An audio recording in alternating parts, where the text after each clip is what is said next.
பிள்ளைகளுடைய இதயத்திலே தூய ஆவி தங்கும்படியாக செய்கிறேன். வார்த்தையின் வல்லமை தங்கும்படியாக செய்கிறேன். நீர் இப்பொழுது செய்து கொண்டிருக்கிற எல்லா விடுதலை காரியங்களுக்கும் நன்றி செலுத்தி எங்கள் ஒவ்வொருவரையும் உம்முடைய பாதுகாப்புக்குள்ளே ஒப்பு கொடுத்து ஜெபிக்கிறோம். இயேசுவின் நாமம் எங்களில் மகிமை அடைவதாக. ஆமேன். எல்லோரும் வலதுகரம் உயர்த்தி சொல்லுவோமா? ஆமேன். அமர்ந்து கொள்வோம். அன்பு பிள்ளைகளே, ஒரு சிறிய செய்தியை நாம் இப்பொழுது பெற்றுக்கொள்ளப் போகிறோம். இன்றைக்கு நமக்கு ஒரு தலைப்பு கொடுத்திருக்கிறாங்க. தூய்மையில் நிறைந்திருக்கிற தூய்மையின் அடையாளம் அன்னை. தூய்மையின் அடையாளம் அன்னை. அவங்க தூய்மையில் நிறைந்திருந்தாங்க. நமக்கு இப்போ தூய்மைன்னா என்னன்றது முதல்ல புரியணும். பைபிள் இன்னைக்கு நான் வாசித்தேன் பார்த்தீங்களா, நற்செய்தி வாசித்தோம் இல்லைங்களா, மலை பிரசங்கம். அதில் 5வது அதிகாரத்தில் இந்த மலை பிரசங்கம் வருது. அதில் 8வது இறைவசனம் சொல்லுது, யார் கடவுளை போய் பார்ப்பாங்கன்னு சொல்லுது. இப்போ இங்கே நீங்கள் எல்லாம் ஆலயத்திற்கு வந்திருக்கிற நீங்கள் ஒரு ஆசை உங்களுக்கு இருக்கும். கண்டிப்பாக எல்லாத்துக்கும் ஒரு ஆசை இருக்கும் இல்லையா? கோயிலுக்கு வரும்போது ஒரு ஆசை இருக்கும். என்ன ஆசை இருந்துச்சு? ஒரு சேர் கிடைக்காதா, எப்படியாவது போய் பெஞ்சில் இடம் பிடிச்சிட்டோம்னா நல்லா இருக்கும். நான் எப்போதும் 3வது பெஞ்சில் தான் உட்காருவேன். அந்த 3வது பெஞ்சிலேயே எனக்கு இடம் கிடைக்கணும் ஆண்டவரே அப்படின்னு சில பேர் ஜெபிச்சு வந்திருக்கலாம். ஃபிக்ஸேஷன். அப்படி ஜெபத்தோடு வந்தவங்களாம் சேர்ந்து சொல்லுங்க, பிரைஸ் தி லார்ட். வர்றா இவ்வளோ பேர் இடம் பரவாயில்ல, அது ஒன்றும் பெரிய தப்பெல்லாம் இல்லை. நல்ல எங்களுக்கு ஒரு நிம்மதி. யாரும் எங்கள் இடத்த பிடிக்க மாட்டாங்க. இந்த இடம் எப்போதுமே காலியாக தான் இருக்கும். ஆண்டவர்கிட்ட இடம் பிடிக்கணும்னு நினைச்சோம். Very good. நினைச்ச மாதிரி கிடைச்சிருச்சு. மோட்சத்தில் இடம் பிடிக்கணுமா இல்லையா? போய் இயேசுவா நேராக பார்க்கணுமா இல்லையா? ஒரு இடத்துக்கு ப்ரேயருக்கு போயிருந்தேன். ஒரு அம்மா என்னைய பார்த்தோன்னையும் அப்படியே அழுகுறாங்க. நம்ம யாரா மனுஷன், நம்மளை பார்த்துட்டு, சாமி உடனே யூடியூப்பில் பார்க்குறேன், இப்போ நேராகவே பார்க்குறேன், கடவுளை பார்க்குற மாதிரி இருக்குது. கடவுளை பார்க்குற மாதிரி இருக்கிற போதே சந்தோஷம். இவ்வளோ கடவுளையே பார்த்தா எப்படி இருக்கும்? Praise the Lord. என்னைக்காவது யோசிச்சு பார்த்துருக்கிறீங்களா? போய் நான் ஆண்டவருக்கு முன்னாடி நின்று ஆண்டவரோட பார்க்கணும், இயேசுவே நான் வந்துட்டேன், இயேசுவே நான் பாஸ் ஆகிட்டேன் அப்படின்னு நம்ம சொல்லணுமா இல்லையா? ஆசை இருக்கிறவங்க சொல்லுங்க, இயேசுவை போய் நேராக பார்த்து ஆண்டவரே ஐ லவ் யூ அப்படின்னு இயேசுகிட்ட சொல்லணும்னு ஆசைப்படுறவங்களாம் சொல்லுங்க, பிரைஸ் தி லார்ட். கொஞ்சம் பேர் சொல்லலை, கையை கூட தூக்க மாட்டேங்கிறாங்க. நான் பிசாசை பார்த்து ஐ லவ் யூ சொல்லலான் இருக்கிறேன். அவங்க மட்டும் சொல்லுங்க, பிரைஸ் தி லார்ட். வரா வேணாம்ப்பா, அதுக்கிட்ட வேணாம்ப்பா. ஆமாம், நீங்கள் தெரியாமல் தூக்கிட்டீங்க, எனக்கு தெரியும். அதனால் ஒன்றும் பயப்படாதீங்க. நீங்கள் ஆண்டவருடைய பிள்ளையா இங்கே உட்கார்ந்துருக்கிறீங்க. இங்கே உட்கார்ந்துருக்கிற யாரையும் ஆண்டவர் கைவிடவே மாட்டார். Praise the Lord. ஆமாம், ஆண்டவர் உங்களை கைவிடவே மாட்டார். கைவிட மாட்டார், கைவிட மாட்டார், கைவிடவே மாட்டார், கைவிடவே மாட்டார். இங்கே உட்கார்ந்தா மட்டும் பத்தாது, எப்போதுமே அவரோட இருக்கணும், அவரோட பயணிக்கணும். அவரோட பயணிக்கிறதுனா என்ன, அதை தான் இப்போ பேச போகிறோம். அன்னை மரியாள் தூயவராக இருந்தாங்க அப்படின்னு சொல்கிறோம். அதான் தலைப்பு இன்னைக்கு. தூய்மையின் அடையாளம் அன்னை. அப்போ தூய்மையின் அடையாளம்னா என்ன? அன்னை மரியாள் குளிச்சுக்கிட்டே இருப்பாங்களா? குளிச்சு பவுடர் போட்டுகிட்டே இருப்பாங்களா? சில பேர் என்ன கேட்குறாங்க, என்ன சாமி மேக்கப் போடுற நீன்னு? ஒன்றும் போடலை, பவுடர், பான்ஸ் பவுடர் தான் போட்டு வரும், வேறு ஒன்றும் இல்லை. சில பேருக்கு ரொம்ப ஆசை முகம் எப்படி பளபளன்னு வச்சுக்கிறது, யூடியூப்பில் பார்க்குறாங்க. அப்போ தூய்மைங்கிறது இதில் இல்லை. நம்ம பைபிளில் சொல்கிற தூய்மை என்பது நம்ம உடலை அழகுபடுத்திக் கொள்வதில் இல்லை. அப்போ இந்த தூய்மைக்கு வேற ஒரு கான்செப்ட் இருக்குது. அதை தான் இப்போ நம்ம பேச போகிறோம். இது புரிஞ்சிருச்சு, இதில் நீங்கள் நடக்கிறீங்கன்னா கண்டிப்பாக நீங்கள் தூய்மை அடைவீங்க. அப்போ தூய்மை அடைஞ்சிட்டா என்ன கிடைக்கும்? மத்தேயு 5:8 கிடைக்கும். என்ன சொல்லுது பாருங்க, தூய உள்ளத்தோர் பேறு பெற்றோர் ஏனெனில் அவர்கள் கடவுளை காண்பர். Praise the Lord. அப்ப கடவுளை பார்க்கணும்னா எப்படி இருக்கணும்? தூய உள்ளத்தோட இருக்கணும், அவ்வளவுதான். அப்ப தூய உள்ளத்தோட இருக்கணும்னா கெட்டதெல்லாம் நினைக்க கூடாது சாமி, நல்லதே நினைக்கணும். முடியலையே. பவுலடியார் சொல்றாரு, நான் நல்லது நினைக்கிறேன், நல்லது நினைக்கணும்னு தான் நினைக்கிறேன், நல்லது செய்யணும்னு தான் நினைக்கிறேன், ஆனா என்னால முடியல, நான் போய் தப்பா பண்ணிடுறேன். இந்த உடல் என்னைய பாவத்துக்கு இழுத்துட்டு போகுது சொல்றாரு. நம்மளும் அப்படிதான், அதை நம்ம எல்லாருமே ஒத்துக்கொள்வோம். அப்போ ஆண்டவர் இன்னைக்கு தூய்மையில நீ போறதுக்கு வழி என்ன, அன்னை மரியாள் வழியா நமக்கு ஒரு வழி காட்டுறாங்க. அப்போ நம்ம அதை சிந்திக்கிறோம். இந்த தூய்மைப்படுத்துதல் அப்படிங்கிறது ஏதோ இன்னைக்கு வந்த கான்செப்ட் கிடையாது, பழைய ஏற்பாட்டிலிருந்து வருது இந்த கான்செப்ட். பைபிள்ல கடவுள் பாருங்க தொடக்க நூல் நிறைய இருக்குது, நேரம் குறைவு, அதனால 1-2 மட்டும் சொல்றேன். யாக்கோபு தம் வீட்டாரையும் அவரோடு இருந்த அனைவரையும் நோக்கி, உங்களிடம் உள்ள வேற்று தெய்வங்களின் சிலைகளை அகற்றிவிட்டு உங்களை தூய்மைப்படுத்தி. கான்செப்ட் எங்க போது பாருங்க. மற்ற இடத்துல எல்லாம் சொல்லுவாங்க, நீ மக்களை போய் அவர்களை இன்னும் நாளையும் தூய்மைப்படுத்து, அவர்கள் தம் துணிகளை துவைத்து கொள்ளட்டும். விடுதலை பயணம் 19:10. உடம்பும் சுத்தமா இருக்கணும், உடையும் சுத்தமா இருக்கணும். இன்னைக்கு நிறைய பேர் வெளியே போகும்போதெல்லாம் நல்லா டிப்டாப்பா போவாங்க, ஆனா கோயிலுக்குள்ள வரும்போது மட்டும் பாண்டையா வருவாங்க. ஏன் கடவுள் என்ன நமக்கு என்ன போனா போதா? அப்படி இல்லை. ஆலயம் கடவுளுடைய பெருமையான இடம், வரும்போது நல்லா சுத்தமா வரணும். ஆனா இந்த உடைய மட்டும் பைபிள் சொல்லல. விடுதலை பயண நூல்ல இது சொல்லியிருக்கு. தொடக்க நூல் 35:2 பாருங்க, யாக்கோபு தன் வீட்டாரை நோக்கி சொல்றாரு, உங்களிடத்திலே உள்ள வேற்று தெய்வங்களின் சிலைகளை அகற்றிவிட்டு உங்களை தூய்மைப்படுத்தி உங்கள் உடைகளை மாற்றிக்கொள்ளுங்கள். அப்ப வேற்று தெய்வத்தினுடைய சிலை வழிபாட்டுக்குரிய சிந்தனை இதெல்லாம் மாத்தணும். இதுதான் தூய்மைப்படுத்துதல். இப்படி நிறைய பழைய ஏற்பாட்டில் நிறைய தூய்மைப்படுத்துதலை பற்றி நிறைய சொல்லியிருக்கு. எண்ணிக்கை நூல்ல பார்க்கிறோம், நீ அவர்களை தூய்மைப்படுத்தி ஆரத்தி பலியாக அர்ப்பணித்த சந்திப்பு கூடாரத்தில் பணி செய்ய அவர்கள் உள்ளே போவார்கள். குருக்களுக்கும் இந்த உண்டு, லேவியர்களுக்கும் உண்டு தூய்மைப்படுத்து. அப்படி தூய்மைப்படுத்த வேண்டிய பிள்ளைகள் கொண்டு வந்து அவர்கள் பலி ஒப்பு கொடுக்கணும். இப்படி நிறைய விஷயங்கள் பழைய ஏற்பாட்டில் இருக்குது. புதிய ஏற்பாட்டுக்குள்ள வந்தீங்கன்னாக்க இங்கேயும் கடவுள் தூய்மையை பற்றி பேசுறார், தூய்மைப்படுத்துதலை பற்றி பேசுறார். யூதா திருமுகம் 1:20 சொல்லுது, அன்பார்ந்தவர்களே, தூய்மை மிகு விசுவாசத்தை அடிப்படையாக கொண்டு உங்கள் வாழ்வை கட்டி எழுப்புங்கள். பாருங்க, வெறும் பக்தி முயற்சியை வச்சு கட்டி எழுப்பு, வெறும் நீ அட்டெண்டன்ஸ் போட்டுட்டு போ அப்படிலாம் சொல்லல. அந்த வார்த்தை ரொம்ப ரவுண்ட் பண்ணணும். தூய்மை மிகு விசுவாசம். எல்லாருமே விசுவாசத்தை கொடுக்குறோம், ஆனா எல்லாருமே ஜெயிக்கிறது இல்லை. அப்ப யார் ஜெயிக்கிறாங்க? இந்த தூய்மை மிகு விசுவாசத்தை கொடுக்கிறவங்க ஜெயிக்கிறாங்க. அப்ப தூய்மை மிகு விசுவாசம்னா என்ன? எல்லா விசுவாசமும் ஒரே விசுவாசம் இல்லை. அப்ப தூய்மை மிகு விசுவாசம்ங்கிறது ஏதோ சம்திங் ஸ்பெஷல் குவாலிட்டி அது உள்ள இருக்குது. அப்ப அதை தான் இப்ப தேடுறோம். யாக்கோபு 4:8 சொல்லுது, கடவுளை அணுகி செல்லுங்கள், அவரும் உங்களை அணுகி வருவார். பாவிகளே, உங்கள் கைகளை தூய்மையாக்குங்கள். கைகளை தூய்மையாக்குங்கள் அப்படின்னா என்ன அர்த்தம்? செயல்பாடுகள். இருமனத்தோரே, உங்கள் உள்ளங்களை தூய்மைப்படுத்துங்கள். உள்ளங்களை தூய்மைப்படுத்துங்கள். இப்படி நிறைய அடையாளங்கள் இருக்குது பாருங்களேன். 1 யோவான் 1:7 சொல்லுது பாருங்க, மாறாக அவர் ஒளியில் இருப்பது போல் நாம் ஒளியில் நடப்போமானால் ஒருவரோடு ஒருவர் நட்புறவு கொண்டிருப்போம். மேலும் அவர் மகனாகிய இயேசுவின் இரத்தம் எல்லா பாவத்தினின்றும் நம்மை தூய்மைப்படுத்தும். அப்ப இயேசுவோட ரத்தத்தோட இந்த தூய்மைங்கிற கான்செப்ட் இணையுது. அப்ப இயேசுவின் ரத்தத்துல தான் நம்மளை தூய்மைப்படுத்தினாரு. இயேசு எப்படி அந்த ரத்தத்தை சிந்தினாரு?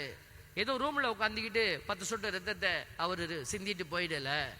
கல்வாரி மலையில ஏறி கடைசி சொட்டு ரத்தம் வரைக்கும் சிந்தினாரு.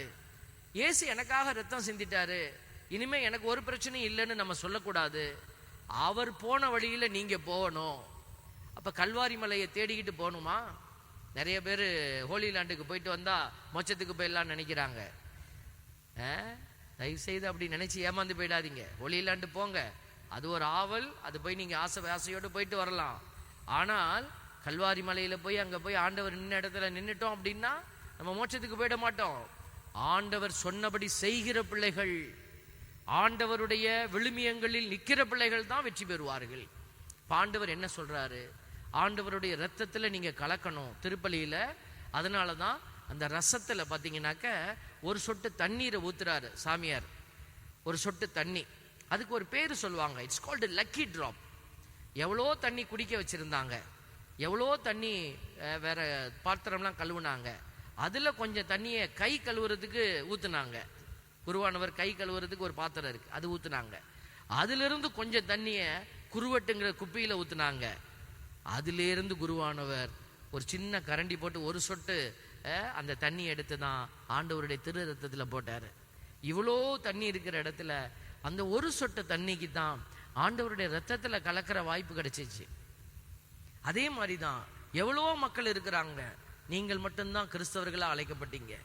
எவ்வளவோ கிறிஸ்தவர்கள் இருக்கிறாங்க, நீங்கள் கத்தோலிக்கர்களாக அழைக்கப்பட்டிருக்கிறீங்க. எத்தனையோ பேர் மாதாவை ஏத்துக்கிறதே இல்லை, மாதாவை தள்ளி போடு. இப்போ வேற போப்பாண்டவர் இணை மீட்பர் அப்படிங்கிற கான்செப்ட் நமக்கு மிஸ்லீடிங்காக இருக்குது, ஒரு மாதிரி நம்மளை தவறாக வழி நடத்துது. அதனால அது வேண்டாம், ஆண்டவரை பெருமைப்படுத்துகிற மாதிரி ஆண்டவர் ஒருவரே மீட்பர் அப்படி வச்சுக்கலாம்னு சொன்னால் இன்னைக்கு நிறைய பேர் அதை எடுத்து பேச ஆரம்பிச்சிட்டாங்க. பாத்தியா, கத்தோலிக்க திருச்சபை மாதாவை நிராகரிச்சிருச்சு. கத்தோலிக்க திருச்சபை ஒரு நாள் மாதாவை நிராகரிக்கலை. பிரைஸ் தி லார்ட், ஹல்லேலூயா. இந்த தலைப்பு ஒருத்தவங்க கொடுத்தாங்க, முன்னாடி நம்மளுடைய பாப்பரசர் ஒருத்தர் கொடுத்துட்டார், ஒரு இதில் பயன்படுத்திட்டாங்க. அதனால அது அப்படியே அது வழி வழியாக வந்துச்சு. அது இப்போ சற்று குழப்பத்தை ஏற்படுத்துறதுனால பாப்பரசர் சொல்லியிருக்கிறாரு, அந்த மீட்பருங்கிற பேர் கடவுளுக்கு மட்டும் வச்சுக்கலாம், இயேசு ஆண்டவருக்கு மட்டும் வச்சுக்கலாம், அதை மாதாவுக்கு அதை கொடுக்க வேண்டாம். அதனால அந்த தலைப்பு சரியானதா நம்மளை மிஸ்லீட் பண்ணுதுன்னு சொல்லியிருக்கிறார். சுருக்கமாக நான் சொல்கிறேன், நீங்கள் வேணும்னா அந்த இதெல்லாம் போய் படித்து பாருங்க. அப்போ பாருங்க, அன்னை மரியாளை திருச்சபை எந்த விதத்திலும் தாழ்த்தி பேசுவது கிடையாது, அது கீழே தள்ளுவது கிடையாது. அன்னை மரியாள் மிகச்சிறந்த அடையாளம். அதனால பாருங்க, அந்த ஒரு சொட்டு ரத்தத்துல, அந்த ஒரு சொட்டு தண்ணி ரத்தத்துல கலக்குது. இன்னைக்கு நாம எல்லாருமே கத்தோலிக்க திருச்சபையில் இருக்கிறோம், அன்னை மரியாளை முன்னாடி வச்சிருக்கிறோம். இந்த அன்னை மரியாள் யாராக இருந்தாங்க? எவ்வளவோ பெண்கள் இருந்த இடத்துல தாய் மரியாள் அந்த ஒரு சொட்டு தண்ணீராக கடவுளுக்கு உகந்த விதத்தில் இணைய விரும்பினாங்க. அவங்க கொடுத்தது என்ன? எல்லாரும் போல ஒரு பலி கொடுக்கல, எல்லா பெண்களும் போய் பலி கொடுத்திருப்பாங்க. ஆனா அன்னை மரியாள் தன்னையே பலியாக கொடுத்தாங்க. அதான் தூய்மை மிகு விசுவாசத்தை அடிப்படையாக கொண்டு உங்கள் வாழ்வை கட்டி எழுப்புங்கள், அதை செஞ்சாங்க. தூய்மை மிகு விசுவாசம். அது என்ன தூய்மை மிகு விசுவாசம்? பாடுகள். அதைத்தான் இங்க சொல்ல வரோம் பாருங்களேன். இந்த இரத்தத்துல யார் கலக்க விரும்புறாங்களோ அவங்க எண்ணத்தை எதிர்நோக்கி போவாங்கன்னா பாடுகளை ஏற்றுக்கொள்வார்கள், துன்பங்களை எதிர்கொள்வார்கள். இதை போய் செய்தா நமக்கு துன்பம் இருக்குன்னு தெரியும். ஒரு சமைக்கிறதுக்கு ஒரு ஆள் தேடிக்கிட்டு இருந்தோம், எங்க சாமியார் வீட்டில் சமைக்கிறதுக்கு ஒரு ஆள் தேடினோம். அப்போ ஒரு அம்மா வந்தாங்க, என்ன மாதிரி சமைக்கிறதுக்கு வரீங்களா, வேலை இருக்கு.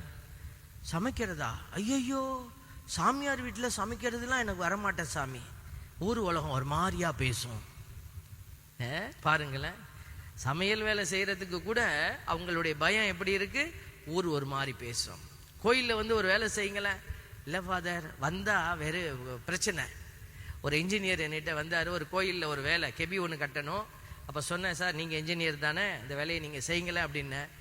நான் சர்ச்சில் பாரிஷில் கையே வைக்கிறது இல்லை, வச்சா பிரச்சனை, எல்லாரும் எதையாவது பேசுவாங்க, எனக்கு யாரும் எதுவும் பேசுனா பிடிக்காது, வேண்டாம். பாருங்க, இன்னைக்கு ஒருத்தர் ரெண்டு பேர் உதாரணத்தை நான் சொல்றேன், அவர்கள் மட்டும்தான் குற்றவாளிகளா அப்படின்னு நினைக்க கூடாது. ஒரு உதாரணத்துக்கு உங்களை எல்லாம் சொல்றோம். மற்றபடி இங்க நிறைய பேர் நம்ம என்ன நினைச்சிட்டு இருக்கிறோம், நம்ம தள்ளி நின்றுக்கலாம், கோயிலுக்கு போவோம், சாமி கும்பிடுவோம், வீட்டுக்கு போயிடுவோம், துன்பம் வேண்டாம். எந்த இடத்துலையும் சரி, சமூகத்திலையும் சரி, ஒரு தீமை நடக்குது, நம்ம பேசுவோம், முயற்சி படுவோம், நல்லது செய்வோம், நம்மளால முடிந்ததை செயல்படுத்துவோம். இல்லை, இப்படிப்பட்ட துன்பத்தை ஏற்க விரும்பாத ஒரு உலகத்துக்குள்ளதான் பிசாசு இப்ப நம்மளை கூட்டிட்டு போறான். உனக்கு துன்பமே வேண்டாம். இயேசு டெம்டேஷன் சோதிக்கப்பட்டார் இல்லையா, மலையில 40 நாள் உபவாசம் இருந்து பாலைவனத்துல, அங்க இடத்துல பிசாசு என்ன சொன்னிச்சு, இந்த துன்பம் உனக்கு வேண்டாம், இந்த துன்பம் வேண்டாம், இதை எப்படி செய் மாத்திரலாம், இதை எப்படி செய் மாத்திரலாம். அப்போ துன்பம் இல்லாத ஒரு உலகத்துக்குள்ளதான் இன்னைக்கு பிசாசு நம்மளை கூட்டிட்டு போறான். அதுல எல்லாருமே ஏமாந்து போறாங்க. இன்னைக்கு நீங்களும் நானும் கூட ஏமாந்து போய் கொண்டிருக்கலாம். இந்த இடத்துல தான் இந்த தலைப்பு வித்தியாசமாய் நம்மை சிந்திக்க அழைக்கிறது. தூய்மை என்பது துன்புறும் ஊழியனுக்குரிய அடையாளம். தூய்மை என்பது துன்புறும் பிள்ளைகளினுடைய அடையாளம். அதைத்தான் நம்ம ஆண்டவர் பைபிள்ல நமக்கு கொடுக்கிறார். 1 பேதுரு 1:15 சொல்லுது பாருங்க, உங்களை அழைத்தவர் தூய்மை உள்ளவராய் இருப்பது போல. அழைத்தவர் யாரு? இவரு தான். இவர் எப்படி தூய்மை உள்ளவராய் இருக்கிறாரு? இப்ப இயேசுவை நம்ம பாடுறோம் பூசையில, தூயவர் தூயவர் தூயவர் பாடுறோம் இல்லைங்களா? எதை வச்சு தூயவர்னு சொல்றோம்? இயேசுவை இயேசுவினுடைய எந்த செயலை பார்த்து இயேசுவை நீங்கள் தூயவர் என்று சொல்றீங்க? அவர் அப்படியே உருமாறி அவருடைய ஆடையெல்லாம் வெண்மையாக மாறியதே, அதை பார்த்து சொல்றோமா தூயவர் தூயவர்னு? இல்ல. அங்கே அத்தனை பேருக்கு பார்வை கொடுத்தாரு, நடக்க முடியாதவங்க நடக்க வச்சாரு, தொழுநோயாளரை சுகப்படுத்தினாரு, அதை பார்த்து சொல்றோமா? இல்ல. அப்ப எதை பார்த்து இயேசுவை தூயவர்னு சொல்றோம்? கல்வாரி மலையில அவர் ஏறி கரங்களை விரித்து ரத்தத்தை சிந்தி இந்த பூமியை தூய்மைப்படுத்தினார் பார்த்தீங்களா? அதுல தான் நம்ம ஆண்டவரை பார்த்து சொல்றோம் தூயவர் தூயவர் தூயவர், வான் படைகளின் கடவுளாம் ஆண்டவர். பார்த்தீங்களா? அப்போ இறைவன் தூயவர் என்ற பெருமையை அந்த இடத்துல பெறுவதை போல நீங்களும் தூய்மை அடையக்கூடிய ஒரே அடையாளம் கல்வாரி மலை தான். அதாவது கடவுளுக்காக கடவுளுடைய பெயரால நன்மைகள் செய்து துன்புறும் சாட்சியாக மாறணும். அதைத்தான் பேதுரு அவருடைய கடிதத்தில் எழுதுறாரு, உங்களை அழைத்தவர் தூய்மை உள்ளவராய் இருப்பது போல நீங்களும் உங்கள் நடத்தையிலெல்லாம் தூய்மை உள்ளவர்களாய் இருங்கள். உன் செயல்பாடு எல்லாமே தூய்மையா இருக்கணும். நீங்க ஒரு இடத்துல வேலை செய்றீங்க, அங்க எல்லாரும் அட்ஜஸ்ட் பண்ணி போறாங்க, தவறு செய்யறாங்க, ஒரு பாவம் பண்றாங்க, நீங்க அப்படி செய்யக்கூடாது. அதனால உங்களுக்கு துன்பம் வரும். அதை பற்றி நமக்கு கவலை இல்லை. துன்பத்தை எதிர்கொள்ளணும், தாங்கி கொள்ளணும். ஆண்டவர் உங்களுக்கான பதிலை அதுக்கு கொடுப்பாரு. இதுதான் இன்னைக்கு நமக்கு கொடுக்கப்பட்டிருக்கிற அழைப்பு பிள்ளைகளே. ஆண்டவர் பாருங்க, நிறைய இடத்துல ஆண்டவர் நமக்கு இதை சொல்லிக்கிட்டே இருக்கிறார். 1 யோவான் 3:3 சொல்லுது, அவரை எதிர்நோக்கி இருக்கிற அனைவரும், ஒரு நாள் போய் அவரை பார்ப்போம்னு நம்பிக்கொண்டிருக்கிற நீங்கள் ஒவ்வொருவரும் அவர் தூயவராயிருப்பது போல். தூயவராயிருப்பதுனா எப்படி? அவர் துன்புறும் ஊழியனாய் இருப்பது போல், அவர் துன்பப்பட்டு இந்த உலகத்தை காப்பாற்றியது போல். அதுதான் அதுக்குடைய அர்த்தம். அவர் தூயவராயிருப்பது போல் தம்மையே தூயவர் ஆக்க வேண்டும். தூயவர் ஆக்க வேண்டும். அதுவா ஆகிடாது. இப்ப நீங்க வீட்டுல உட்கார்ந்து இருக்கிறீங்க, வீட்டுல நீங்க உட்கார்ந்துக்கிட்டு கூட என்ன செய்யலாம்? டிவியில, மாதா டிவியில பார்க்கலாம், இல்லையே வேற எந்த டிவிலையாவது சேனல்ல பூசையோ ஏதோ ஜெபமோ போடுறாங்க, பார்த்துக்கிட்டே உட்கார்ந்து இருக்கலாம். ஆனா நீங்க வீட்டை விட்டு எழுந்து ஒரு முயற்சி செய்திருக்கிறீங்க, வண்டி எடுத்துட்டு வந்திருக்கிறீங்க, ஒரு கடினமான ஒரு பயணம். நீங்கள் ஒரு சிறிய ஒரு கஷ்டத்தை கடந்து வந்திருக்கிறீங்க இங்க உட்கார்றதுக்கு. இங்க உட்கார்ந்து இருக்கிற போது உங்களுக்கு கை காலெல்லாம் நீங்க இறுக்கி வச்சுக்கிட்டு உட்காரணும். வீட்டுல உட்கார்ந்தா காலை நீட்டிக்கிட்டு போட்டு உட்காரலாம். இங்க ஒரு பாலைவன அனுபவம். பாத்தீங்களா? வீட்டுல உட்கார்ந்து இருக்கிறவங்க ஜாலியா உட்காரலாம், ஆனா இங்க அப்படி உட்கார முடியாது. இதுதான் எந்திரின்னு சொல்றோம், உட்காருன்னு சொல்றோம், கையை தட்டுங்கன்னு சொல்றோம். அப்ப பாருங்க, இதெல்லாம் நம்ம செய்யும் போது இது ஒரு பாலைவன அனுபவம். ஆண்டவருக்காக செய்யறோம், துன்பங்களை தாங்குறோம். குடும்பத்துல ஒரு கணவன் பொறுப்புடன் செயல்படும் போது, ஒரு மனைவி பொறுப்புடன் செயல்படும் போது, அந்த இடத்துல எல்லாம் நீங்க துன்புறும் ஊழியனா மாறுறீங்க. ஐயோ, என் பிள்ளைகளுக்கு நான் இதை செய்து நான் ஒரு நல்ல தகப்பனா இருக்கணும்னு ஒரு தந்தை நினைத்தா, ஐயோ என் பிள்ளைகளுக்கு நான் சரியானதை காட்டணும், என் பிள்ளைகளுக்கு நல்ல தாயாக நான் இருக்கணும் அப்படின்னு ஒரு தாய் நினைத்தா, என் அப்பா அம்மா என்னை நம்பி இருக்கிறாங்க, என் தாய்க்கும் தந்தைக்கும் நான் நல்ல ஒரு மகனா மகளா இருக்கணும், நான் இப்படியெல்லாம் போய் கண்டபடி வாழக்கூடாது அப்படின்னு ஒரு பிள்ளைகள் நினைத்தா, அதெல்லாம் தூய்மையின் அடையாளம். ஃபாதர் தனியா இருக்கிறார், இந்த கோயிலை எவ்வளவு கட்டி அழகா வச்சிருக்கிறாரு, என்னால் நான் முடிந்த உதவியை நான் போய் செய்வேன் அப்படின்னு வாரத்துல ஒரு நாள் 1 மணி நேரம் இந்த ஆலயத்திற்காக ஒதுக்கினா. எத்தனையோ இல்லங்கள் இந்த இடத்துல, அனாதை இல்லங்கள், முதியோர் இல்லங்கள் இருக்கிறது. ஒரு செய்தியை நான் கொடுத்த செய்தியை ஒரு சகோதரி கேட்டுட்டு உங்க கோயம்புத்தூர்ல அவர்கள் போய் முதியோர் இல்லத்திலே போய் பணி செய்ய ஆரம்பித்து விட்டார்கள். அவர்களுக்கு வயசு 70க்கு மேல. அவர்கள் போய் பணி செய்து விட்டு சொல்லுகிறார்கள், இப்பொழுதுதான் எனது ஆத்மா நிறைவடைந்திருக்கிறது. பாருங்களேன், நம்மளால ஒரு வாரத்துல 1 மணி நேரம் கொடுக்க முடியாதா? இப்படி ஏதாவது ஒரு கடவுளுக்காக. என்னுடைய உடம்பு, என்னுடைய மனசு அதுக்கு விரும்பல. இப்ப கூட இங்க நிக்கிறதுக்கு என் மனசு சொல்லல போன்னு. ஆண்டவர் சொன்னாரு போன்னாரு. மனசு உடம்பு சொல்லுது போய் படுத்துக்கோ, போய் தூங்கு. இப்படி குருக்கள் கூப்பிடும் போது டைம் இல்லைன்னு சொல்லிடு, ஜாலியா படுத்திருக்கலாம். ஆனால் அப்படி அழைப்பு அல்ல. கொடுக்கப்பட்ட அழைப்பு எல்லாருக்கும் ஒண்ணுதான். குருவானவர் இந்த இடத்துல உட்கார்ந்துட்டு எனக்கு ஒன்றும் தெரியாதுப்பா, இதுதான் இப்படிதான் வச்சிருப்பேன் அப்படின்னு இல்லை. இதை இங்க வை, இது அங்க வை, இதை இன்னும் அழகுபடுத்து, ஆலயத்தை இன்னும் கட்டி எழுப்பு, கடவுளுக்கு மக்களுக்குரிய காரியத்தை சரியாய் செய். ஒரு குருவானவர் பொறுப்புடன் செயல்படும் போது அவர் துன்பத்தை தாங்கி செல்கிறார். பாருங்க, இப்படி ஒவ்வொருவரும் சிலுவையை தூக்கி கொண்டு போக ஆண்டவர் நமக்கு அழைப்பு விடுக்கிறார். இதுதான் தூய்மையின் அடையாளம்.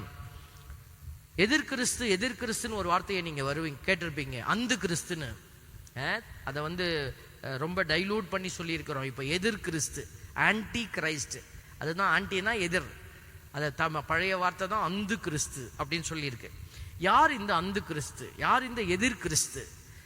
1 யோவான் 2:22 சொல்லுது, இயேசு மெசியா அல்ல என்று மறுப்போரை தவிர வேறு யார் பொய்யர்? தந்தையையும் மகனையும் மறுப்போர்தாம் எதிர் கிறிஸ்துகள். இயேசு மெசியா அல்ல. மெசியானா யாரு? இயேசு கேட்கிறார் சீடர்கள்ட்ட, ராயப்பர்கிட்ட கேட்கிறார், என்னை யாருன்னு ஊர்ல சொல்றாங்க. சீடர்கள்ட்ட கேட்டார். எல்லாரும் அப்படி யோசிச்சுக்கிட்டு இருந்தாங்க. பேதுரு பேசினாரு, நீர் மெசியா அப்படின்ட்டார். கடவுளுடைய ஆவி உனக்கு வெளிப்படுத்தி இருக்கிறாருப்பான்னு பெருமையா சொன்னார் இயேசு. அடுத்தது இயேசு சொன்னார், இந்த மெசியாவுடைய ஒர்க் என்ன, வேலை என்னன்னு சொன்னாரு. மெசியா பலவாறு துன்பப்படணும், பலரால் அடிக்கப்படணும், அவமானப்படுத்தப்படணும். அவர் மெசியான்னு கண்டுபிடிச்சிட்டாரு. மெசியாவுடைய டெஃபினிஷன் என்னன்னு பேதுருவுக்கு புரியல. இயேசு இந்த மெசியாவினுடைய டெஃபினிஷனை சொன்ன உடனேயும் பேதுருவால ஏத்துக்க முடியல. ஆண்டவரே, நீர் மெசியாவா இருங்க, இப்படியெல்லாம் போகாதீங்க, அதுக்கு நாங்க விட மாட்டோம். உடனே இயேசு என்ன சொன்னாரு? நீதான் என் நண்பேண்டான்னு கட்டி பிடிச்சுக்கிட்டாரா? என்ன சொன்னாரு? என்ன சொல்ல மாட்டேங்கிறீங்க? என்ன சொன்னாரு? போ பின்னாலே. சில பேர் யோசிக்கிறான், அதை ஏன் நம்ம வாயால சொல்லுவானே, சாமியாரே சொல்லட்டும், போ பின்னாலே சாத்தானே. அப்பதான் சொன்னாரு, இது கடவுள் தான் உனக்கு வெளிப்படுத்தினாரு, எல்லாம் சொன்னாரு. பாத்தீங்களா? அப்ப மெசியா என்கிற அந்த வார்த்தையினுடைய அடையாளம் என்ன? துன்புறும் ஊழியன். அப்ப ஆண்டவர் சொல்றாரு பாருங்க, இயேசு மெசியா அல்ல என்று மறுப்போரை தவிர. இன்னைக்கு நிறைய சபைகள் இயேசுவால உனக்கு விடுதலை விடுதலை விடுதலை எல்லாம் கூவுறாங்க. இயேசுகிட்ட வந்துட்டீங்கன்னா உன் துன்பத்தெல்லாம் எடுத்து போட்டுருவாரு. தவறான இறையியல். துன்பத்தை எடுப்பாரு. எப்ப எடுப்பாரு? அவருக்காக நீங்கள் ஓட, புதிய துன்பத்தை எடுக்க நினைக்கிற போது உங்கள் துன்பங்களை அவர் சரி செய்வார். Praise the Lord. ஆல்டர்னேட் தான் பண்ண முடியுமே ஒழிய துன்பமே இல்லாம நீங்க நிக்க முடியாது. ஆண்டவர் அதுக்குத்தான் நமக்கு கற்றுக் கொடுக்கிறார். என் நுகத்தை, மத்தேயு 11:28-29-30 வாசிக்கிறோம். சுமை சுமந்து சோர்ந்து இருக்கிறியா? எல்லாரும் என்கிட்ட வா, நான் ஒரு சுமையை தரேன். என் நுகத்தை உங்கள் மேல் என்னிடம் கற்றுக்கொள்ளுங்கள். அப்ப இயேசுவின் நுகம்னு ஒண்ணு இருக்குது. அப்ப இயேசுவுக்கு ஒரு பிரச்சனை, ஒரு வலி, ஒரு கஷ்டம். அது என்ன? இறையாட்சியை கட்டி எழுப்பக்கூடிய காரியங்கள். அதுக்குத்தான் ஆண்டவர் நம்மளை கூப்பிட்டுட்டே இருக்கிறாரு. என் அன்பு பிள்ளைகளே, ஆண்டவர் சிலுவையை சுமக்காத யாரும் என் பின்னாடி வரக்கூடாது, சில சீடர்களா இருக்க முடியாதுன்னு சொல்லி இருக்கிறாரு. தாம் சிலுவையை சுமக்காமல் என்னை பின்பற்றி வருவோர் என்னுடையோர் என கருதப்பட தகுதியற்றோர். பாத்தீங்களா? ஆண்டவருடைய வார்த்தை நிறைய இடத்துல இந்த காரியத்தை ஆண்டவர் வெளிப்படுத்திட்டே இருக்கிறாரு. அன்னை மரியாளினுடைய அடையாளத்தை நம்ம பார்க்கிற பொழுது, அன்னை மரியாள் இந்த அடையாளத்தில் நின்றவர்கள், இந்த நம்பிக்கையில் உயர்ந்து நின்றவர் தான் தாய் மரியாள். லூக்கா நற்செய்தி 9:23 பார்க்கிறோம். பின்பு அவர் அனைவரையும் நோக்கி, என்னை பின்பற்ற விரும்பும் எவரும் தன்னலம் துறந்து தம் சிலுவையை நாள்தோறும் தூக்கி கொண்டு. மரியாள் நாள்தோறும் தூக்கி கொண்டு வந்தாங்க. தந்தையிடமிருந்து எப்போ செய்தி வந்துச்சோ நீ கண்ணி கருத்தாங்கி ஒரு மகனை பெறணும்னு, அன்னையிலிருந்து அந்த சிலுவையை தூக்க ஆரம்பிச்சாச்சு. மனசுல ஒரே போராட்டம். ஐயோ, இது எப்படி நடக்குமோ, ஐயோ நான் கண்ணி பண்ணாச்சு, யாராவது பார்த்தா என்ன சொல்லுவாங்க, கல்லால் அடிச்சிடுவாங்களோ, ஒருவேளை ஆண்டவர் என்னை அடிக்க வச்சு காப்பாத்துவாரா, இல்ல அடிக்காம காப்பாத்திடுவாரா? எவ்வளோ போராட்டம். இயேசுவை பெத்தெடுத்த பிறப்பு உடனே தூக்கிக்கிட்டு ஓடு, அங்கேயும் பிரச்சனை. பாருங்க, அன்னை மரியாளை பேசினா பேசிட்டே இருக்கலாம். இந்த வார்த்தை லூக்கா நற்செய்தி 9:23 படியாக அவர் நாள்தோறும் சிலுவையை தூக்கி கொண்டு கடவுளை பின்பற்றிய ஒரு நல்ல அடையாளம். அதனாலதான் அன்னை மரியாள் இன்றைக்கு தூய்மையின் அடையாளமாக அடையாளப்படுத்தப்பட்டிருக்கிறாங்க. அதனாலதான் இன்னைக்கு நம்ம ஜெபிக்கும் போது அன்னை மரியாள் விண்ணக மன்னக அரசின்னு நம்ம சொல்றோம். ஏன்னா அவங்க வெற்றி பெற்றிருக்கிறாங்க. துன்பத்தை கடவுளுக்காக தூக்கி செல்கிற பிள்ளைகள் வெற்றி பெறுவார்கள், கண்டிப்பாக வெற்றி பெறுவார்கள். திருவெளிப்பாடு 3:21 சொல்லுகிறது, நான் வெற்றி பெற்று, இயேசு சொல்றாரு, நான் வெற்றி பெற்று என் தந்தையின் அரியணையில் வீற்றிருப்பது போல. வெற்றி பெறும் அனைவருக்குமே, இன்னைக்கு யாரெல்லாம் கிறிஸ்தவர்னு இல்ல, கிறிஸ்தவர் அல்லாதவர்கள் கூட ஒரு குடும்பத்துக்காக, ஒரு நல்ல விஷயத்துக்காக அவங்க போராடுறாங்க. இந்த இயேசுசாமி சொல்லியிருக்கிறாரு, நான் போராடுனா நல்லது நடக்கும்னு சொல்லியிருக்கிறாரு. அந்த நம்பிக்கையில் அவங்க செயல்பட்டா போதும், அவர்களும் இந்த மாட்சியில் இணைவார்கள். அதுதான் அந்த வார்த்தை சொல்ற, அனைவருமே, வெற்றி பெறும் அனைவருக்குமே என்னோடு என் அரியணையில் வீற்றிருக்கும் உரிமை அளிப்பேன். பிரைஸ் தி லார்ட், ஹல்லேலூயா. அப்ப நீங்க வீட்டுக்கு போய் திரும்பி பாருங்க, எவ்வளவு துன்பப்பட்டிருக்கீங்க, எவ்வளவு கஷ்டப்பட்டிருப்பீங்க. அந்த கஷ்டத்தெல்லாம் வீணாக்கிடாம ஆண்டவர்கிட்ட ஒப்பு கொடுங்க. ஆண்டவரே, இந்த துன்பத்தை உங்களோடு கூட நான் பகிர்ந்து கொள்கிறேன், உங்களுக்கு நான் கிஃப்டா கொடுக்கிறேன். இதோ நான் இப்படிப்பட்ட துன்பத்தை வீட்டில் சந்தித்து கொண்டு இருக்கிறேன். நோயினால் இருக்கலாம், மனிதர்களால் இருக்கலாம், உறவுகளால் இருக்கலாம், பணி செய்கிற இடத்துல இருக்கலாம். எப்படிப்பட்ட துன்பமாக இருந்தாலும் பரவாயில்ல, அது நன்மை செய்து துன்புறுகிற காரியமாக இருக்கணும். நீங்க போய் வாயை விட்டு எதையாவது கன்றாவிய பேசி அதனால ஒரு பிரச்சனை வந்து நீ மாட்டிக்கிட்டீன்னா, பேதுரு சொல்றாரு, நீ போய் திருடனா இருந்து அதனால துன்பம் வந்தா, கொலகாரனா இருந்து அதனால துன்பம் வந்தா, அது கடவுளுக்கு வேண்டாம். அவமான துன்பம் வேண்டாம். நன்மை செய்து துன்புறுகிற பிள்ளைகளுடைய துன்பங்கள் ஆண்டவருடைய திருமுன் எழுந்து பிரகாசித்து கொண்டிருக்கிறது. எல்லாரும் எழுந்துச்சு நிற்போமா? எழுந்து நின்று ஒரு பாடலோடு நம்ம ஜெபத்தை ஏறெடுக்க போறோம். இந்த நேரத்தை நிறைவு செய்ய போகிறோம். துன்புறும் பிள்ளைகளாக மாறணும்னு நம்ம ஆண்டவர்கிட்ட கேட்போம்.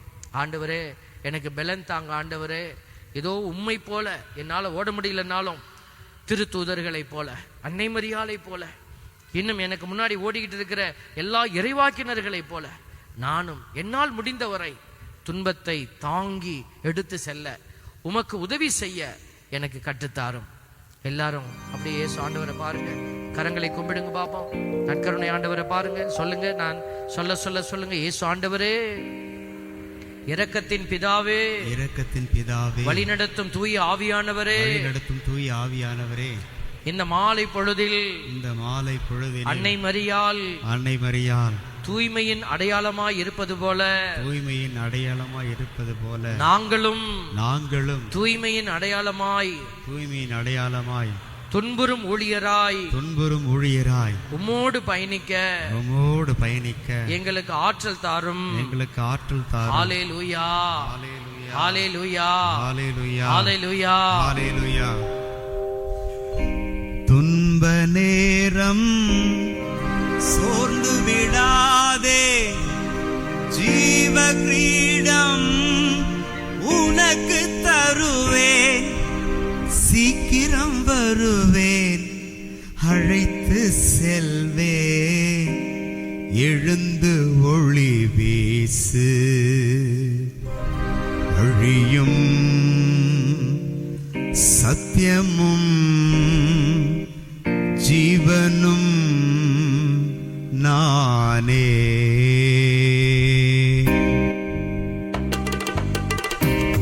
கரங்களை தட்டி எல்லோரும், ஆவியானவர் உங்களை நிரப்புவார். இப்பொழுது கடவுள் உங்களை நிரப்புவார். நம்பிக்கையோடு பாடுவோம். இஸ்ரவேலே, பயப்படாதே, நானே உன் தேவன். இஸ்ரவேலே, பயப்படாதே, நானே உன் தேவன். வழியும் சத்தியமும் ஜீவனும் நானே. வழியும் சத்தியமும் ஜீவனும் நானே. இஸ்ரவேலே, பயப்படாதே, நானே உன் தேவன்.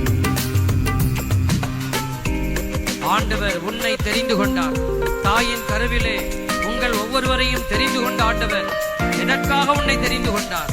அவருக்கு உரிய ஊழியனாக, அவருக்கு தேவைப்படுகிற துன்புறும் பாத்திரமாக நீங்க நிக்கணும்னு சொல்லி இவ்வளவு மக்கள் மத்தியில உங்களை ஆண்டவர் தெரிந்து கொண்டார்.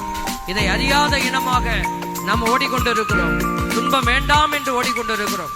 இல்ல ஆண்டவரே, உங்களோடு சேர்ந்து துன்புற நான் தயாரா இருக்கிறேன், என்னை பயன்படுத்தும் என்று சொல்லுவோம். ஆண்டவர் பலன் தந்து உங்களை பயன்படுத்துவார்.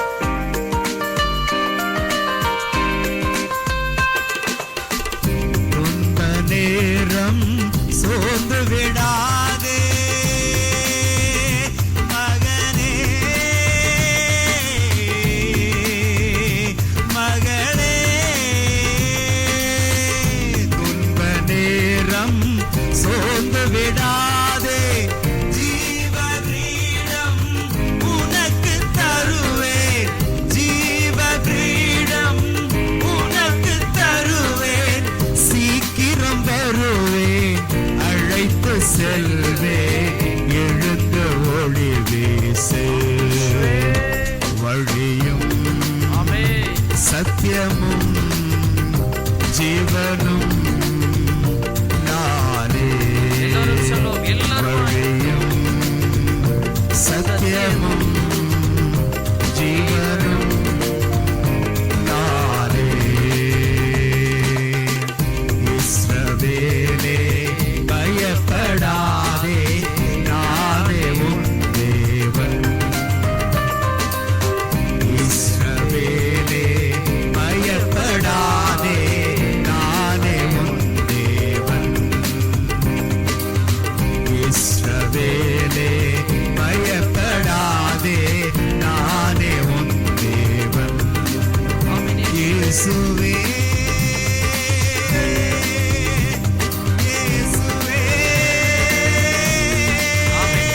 கண்களை மூடி ஆண்டவரே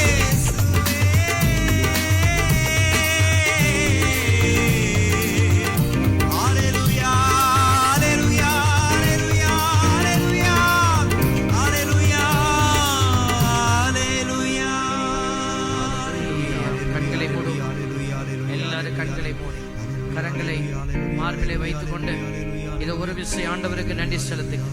கண்களை மூடி ஆண்டவருக்கு நன்றி சொல்லுங்க. இதுவரை கடந்து வந்த நாட்களில் சந்தித்த கவலைகள், கண்ணீர்கள் எல்லாவற்றிலும் ஆண்டவர் உங்களுக்கு உதவியாக இருந்தார். இனிமேல் தெரியாமல் பயணித்திருக்கலாம், இதுவரை இனிமேல் தெரிந்து பயணிக்க போறீங்க. துன்பம் என்பது சாபம் அல்ல, ஆண்டவருக்கு நீ கொடுக்கிற அன்பு காணிக்கை. அன்னை மரியாளினுடைய காணிக்கையை நீயும் ஒத்த காணிக்கையை கொடுக்க முடியும். ஆண்டவர் அழைக்கிறார். பிள்ளையை ஒப்பு கொடுப்போமா எல்லோரும்? இயேசுவே, ஆண்டவரே ஒப்பு கொடுத்து செபிங்க. இதோ இந்த துன்பம் உம்முடைய துன்பமாய் மாறட்டும் ஆண்டவரே. உம்முடைய கரத்திலே இந்த துன்பத்தை ஒப்பு கொடுக்கிறேன் ஆண்டவரே. பரிசுத்த வல்லமை, இதோ என் வாழ்க்கையில இது ஒரு துன்பம் என்று நினைத்து வேதனை என்று இதை எடுத்து விடுங்கள் அப்பா என்று கேட்டுக்கொண்டிருந்தேன். இனிமேல் நான் அப்படி ஜெபிக்க மாட்டேன். எடுத்துருங்க ஆண்டவரே, கேட்க மாட்டேன். இதை கடந்து செல்ல எனக்கு பலன் தாரும். இந்த துன்பத்தினால் வருகிற வலி, வேதனை எல்லாவற்றையும் உமக்கே நான் காணிக்கையாக்குகிறேன். ஆண்டவர்கிட்ட சொல்லுவோமா? கண்களை மூடி ஒரு விசை சொல்லுவாய் மகனே, கண்களை மூடி ஒரு விசை சொல்லிவிடு மகளே. இந்த வேதனை என்னை விட்டு அகல வேண்டாம் ஆண்டவரே. இந்த வேதனையை உமக்கு நான் காணிக்கையாக்குகிறேன். இந்த வலியை நான் காணிக்கையாக்குகிறேன். இந்த துன்பத்தை நான் உமக்காய் சுமந்து செல்வேன் அப்பா.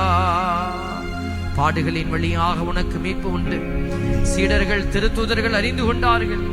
துன்பத்தின் வழியாய் உம்மை காண முடியும் என்று அறிந்து கொண்ட பிள்ளைகள் அந்த துன்பத்தை அன்போடு ஏற்றுக்கொண்டார்கள் ஆண்டவரே.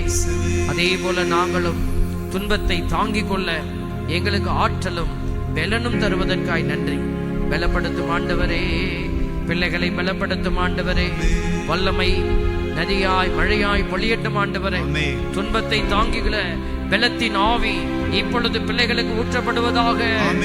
ஆண்டவருக்காக துன்புறும் பிள்ளைகளாக இதோ இந்த பிள்ளைகள் உயர்த்தப்பட தேவையான கிருபை இப்பொழுது பொழியப்படுவதாக. ஆண்டவரே, இயேசுவினுடைய பாடுகளில் பங்கேற்கிற பரிசுத்த இனம் இன்று உருவாகட்டும் ஆண்டவரே. ஆண்டவரோடு இதோ பயணிக்கிற திருச்சிலுவையின் பிள்ளைகள் இப்பொழுது உருவாவதற்காக நன்றி.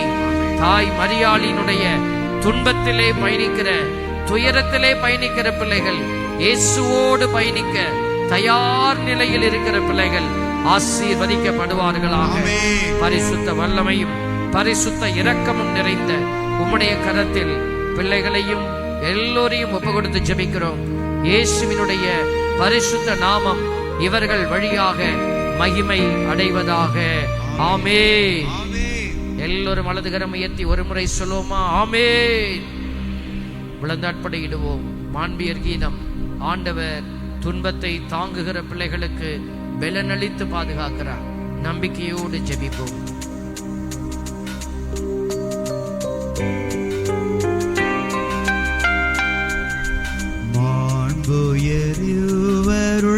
மாண்புயருள்ளடையாளத்தை தாழ்ந்து பணிந்து ஆராதிப்போம். பழைய நியம முறைகள் அறுக்கும் இனி மறைந்து முடிவு பெறுக. புதிய நியம முறைகள் வருக. புலன்களாலே மனிதர் இதனை அறிய இயலா. குறையை நீக்க நம்பிக்கையின் உதவி பெறுக. தந்தை அவர்க்கும் மகன் இவர்க்கும் புகழ்ச்சியோடு வெற்றியார்க்கும். மீட்பின் பெருமை மாட்சிமையோடு வலிமை வாழ்த்த யாவுமாக. இருவரிடமாய் வருகின்றவராம் தூய ஆவி ஆனவர்க்கும் அளவில்லாத சம புகழ்ச்சி என்றுமே உண்டாகுக.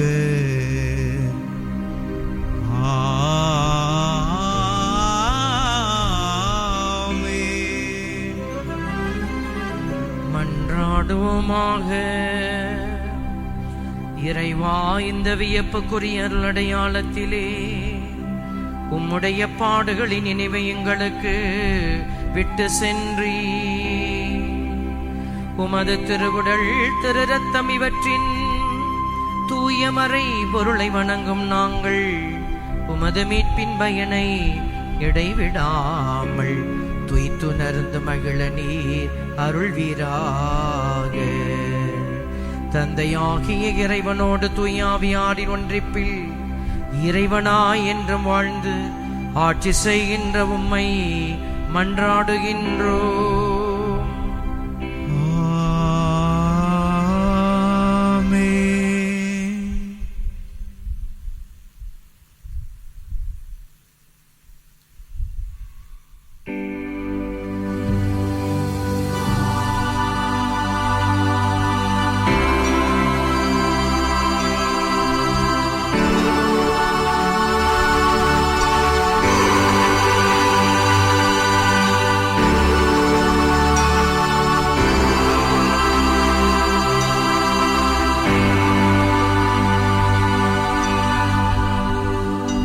எல்லோரும் இரு கைகளை மேலே உயர்த்தி அசைத்து பாடுவோம். நன்றி இயேசுவே. சத்தம் உயர்த்தி பாடுவோம். நன்றி இயேசுவே. இன்னும் சத்தம் உயர்த்தி நன்றி இயேசுவே. நன்றி இயேசுவே. போற்றி இயேசுவே. போற்றி இயேசுவே. போற்றி இயேசுவே. போற்றி இயேசுவே. போற்றி இயேசுவே. மரியே வாழ்க. மரியே வாழ்க. மரியே வாழ்க. மரியே வாழ்க. மரியே